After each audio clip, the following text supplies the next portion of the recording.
Election commission की जानिब से पंजाब के इंतखाबात आगे बढ़ाए जाने के खिलाफ तहरीक इंसाफ ने ऐलान के बावजूद सुप्रीम कोर्ट से रुजू नहीं किया है, लेकिन अवामी मुस्लिम लीग के सरबराह और इमरान खान के करीबी साथी शेख रशीद ने सुप्रीम कोर्ट में दरख्वास्त दायर कर दी है। पंजाब और खैबर पख्तूनख्वा में इंतखाबात मुकर्ररा वक्त पर कराने के लिए शेख रशीद ने सुप्रीम कोर्ट लाहौर रजिस्ट्री में दरख्वास्त दायर की है और अदालत से इस्तदा की है कि निगरान सेटअप खत्म करके नया सेटअप तश्कील दिया जाए और इलेक्शन कमीशन को 90 दिन में इंतखाबात कराने पर अमल करने की हिदायत की जाए। इसके अलावा सदर मुमलिकत डॉक्टर आरिफ अलवी ने वज़ीर आज़म शहबाज शरीफ के नाम खत लिखा है और कहा है कि वज़ीर आज़म तौहीन अदालत समेत मजीद पेचीदगियों से बचने के लिए वफाकी और सूबाई हुकूमतों के मुतल्लिका हुक्काम को पंजाब और खैबर पख्तूनख्वा में मुकर्ररा वक्त में आम इंतखाबात के लिए इलेक्शन कमीशन की मुआवनत की हिदायत करें।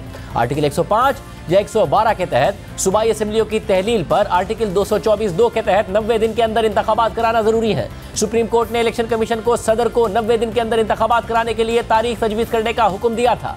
लगता है कि पंजाब और खैबर पख्तूनख्वा में वफाकी और निगरान हुकूमतों ने मुतल्लिका महकमों के सरबराहान को आम इंतखाबात के इनेकाद के लिए ज़रूरी ताउन फराहम करने से माजूरी जाहिर करने का कहा। आइन के तहत वफाकी और सूबाई एग्जीक्यूटिव अथॉरिटीज़ का फ़र्ज है कि वो चीफ इलेक्शन कमिश्नर और इलेक्शन कमीशन को उनके फ़राइज़ की अंजाम दही में मदद करें। मेरी राय में एग्जीक्यूटिव अथॉरिटीज़ और सरकारी महकमों ने आइन की खुल्लम खुल्ला खिलाफ वर्जी की है। इलेक्शन कमीशन ने 30 अप्रैल को पंजाब में आम इंतखाबात के इनेकाद के अपने ऐलान पर अमल नहीं किया।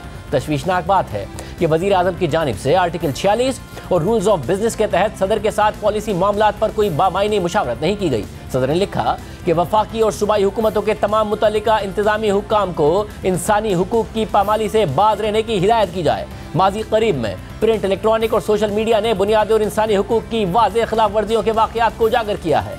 ऐसे वाक़यात के तदारुक और इस्लाह के लिए इन्हें वज़ीर आज़म के नोटिस में लाने की ज़रूरत थी। सदर ने लिखा कि सियासतदानों, कारकुनों, सहाफ़ियों और मीडिया के खिलाफ मुतअद्दिद मुकदमा दर्ज किए गए, सियासी कारकुनों के घरों पर छापे मारे गए, शहरियों को बगैर वारंट और बगैर कानूनी जवाज़ के अगवा कर लिया गया, आइन के आर्टिकल्स की वाज़ेह तौर पर खिलाफ वर्जी की जा रही है। ऐसे वाक़यात से आलमी बरादरी में पाकिस्तान का इमेज ख़राब हुआ है।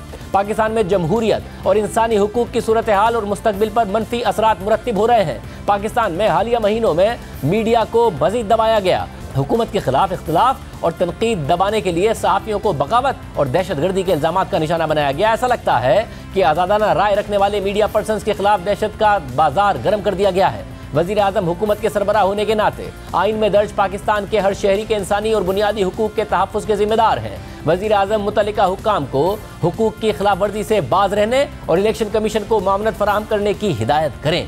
और दूसरी तरफ गवर्नर खैबर पख्तूनख्वा ने भी चीफ इलेक्शन कमिश्नर को खत लिखकर कहा है कि खैबर पख्तूनख्वा के इंतखाबात भी 8 अक्टूबर को ही कराए जाएं। इसके अलावा इमरान खान ने आज लाहौर हाई कोर्ट में सहाफ़ियों से गुफ्तगू करते हुए कहा है कि 8 अक्टूबर को क्या फ़र्क होगा जो इलेक्शन इसी तारीख पर हो जाएंगे? क्या 8 अक्टूबर तक मुआशी हालात ठीक हो जाएंगे? क्या दहशतगर्दी ख़त्म हो जाएगी? हालात तो और बिगड़ने वाले हैं। इसका मतलब इलेक्शन 8 अक्टूबर से भी आगे चले जाएंगे। जब आइन से निकलने का फैसला किया तो फिर ज़िया-उल हक वाला मामला होगा। ज़िया-उल हक ने 90 दिन का कहा और 11 साल गुजार दिए। जब आइन तोड़ दिया जाए तो फ्री फॉर ऑल होगा। इलेक्शन कराने की तारीख के सवाल पर इमरान खान ने कहा कि सारी उम्मीद सुप्रीम कोर्ट से है। जंगल के कानून से बचाने के लिए सुप्रीम कोर्ट खड़ी है। कोई रास्ता नहीं है तो लोगों को उठाया जा रहा है। जबकि आज जब वज़ीर दिफा ख्वाजा आसिफ से सवाल हुआ कि क्या गारंटी है कि अक्टूबर में सूरत हाल बेहतर हो जाएगी, तो उन्होंने कोई गारंटी नहीं दी, सिर्फ उम्मीद का इजहार किया और कहा कि मैं दुआ करता हूँ कि ऐसा हो जाए। How do you guarantee that the skewed situation will become better in October and the election commission will not cite similar reasons to further postpone the elections? I hope not. I cannot guarantee anything. That in four months or 5 months down the line, the situation will be much better and Pakistan will be, peaceful and there will be no. I hope, I pray that happens.